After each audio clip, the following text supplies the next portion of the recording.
Hello, I'm David Wolf. What do you want? This is one of the most important questions we can ask ourselves. What do you want?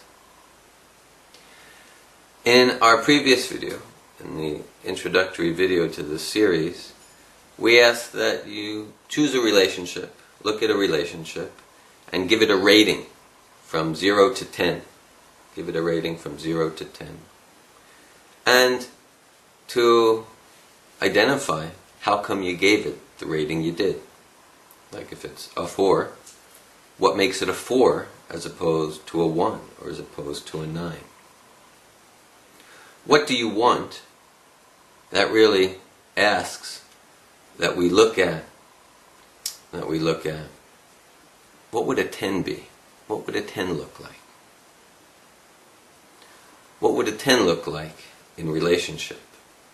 And this points to this important principle of clarity. We might ask, what do I want? We might be familiar with that in our financial situation or our career or our health.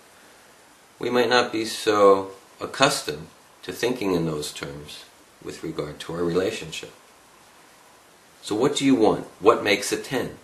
I ask that you consider this. Write it down. Also, what do you want? Clarifying what I want in relationship. This empowers me. It opens up the possibility to take responsibility to create that. To take responsibility to create that. I ask that, again, you choose a relationship. Maybe the same one from the first video, or maybe something else. And identify a quality in the relationship that is missing for you. Something that's far from where you want it to be. Maybe it's adventure, or maybe it's trust, or perhaps it's connection, or clarity. Whatever it is, identify a quality. And I'd like you to consider, what are three things you could do in the next week to fill your relationship with that quality? What are three things you could take responsibility for? Three things you could do. It might mean communicating more directly. It might mean being more adventurous yourself. Whatever it is. What are three things you could do to fill your relationship with this quality? So think of at least three things you could do in the next week to fill your life with those qualities in that relationship that are missing. You taking 100% responsibility then in those three things. Consider how many of those three things are you willing to commit to actually do. I was coaching someone recently, and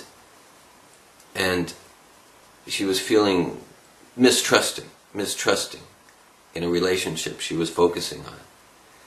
And then she got that trust is a choice. Trust is a choice. And just by taking a responsible perspective on trust, she immediately increased her experience of trust. She came to trust herself. She came to trust herself about knowing where to establish boundaries and how to establish boundaries. Responsibility, I'm asserting the stance of 100% responsibility. So this is not the blame game, we're not blaming, and it's not the 50-50 perspective either. It's not, well, sure, I do my share, he does his share. It's, I take 100% responsibility for my experience in this relationship and my contribution to the relationship.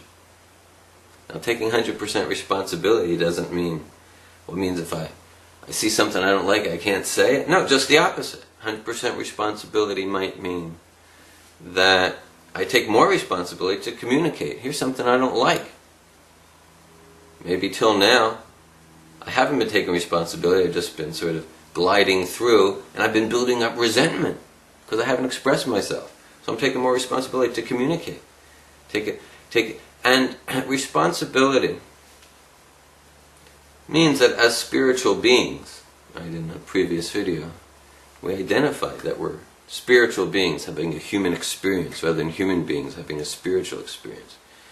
Responsibility, key relationship principle, means we're able to respond rather than to just react automatically according to conditioning. So whatever someone does, she might change, she might not change. I'm able to respond with joy, with love and compassion, or with resentment and bitterness. I'm responsible for my experience. It's not simply about, yes, from now on in my life, I'm going to be responsible. This is an opportunity to acknowledge I've always been responsible. Because these are universal principles. It's not that for now on I'll be responsible. It's I've always been responsible. And now, understanding, embracing that principle of responsibility, now I can consciously use that to create the life I want.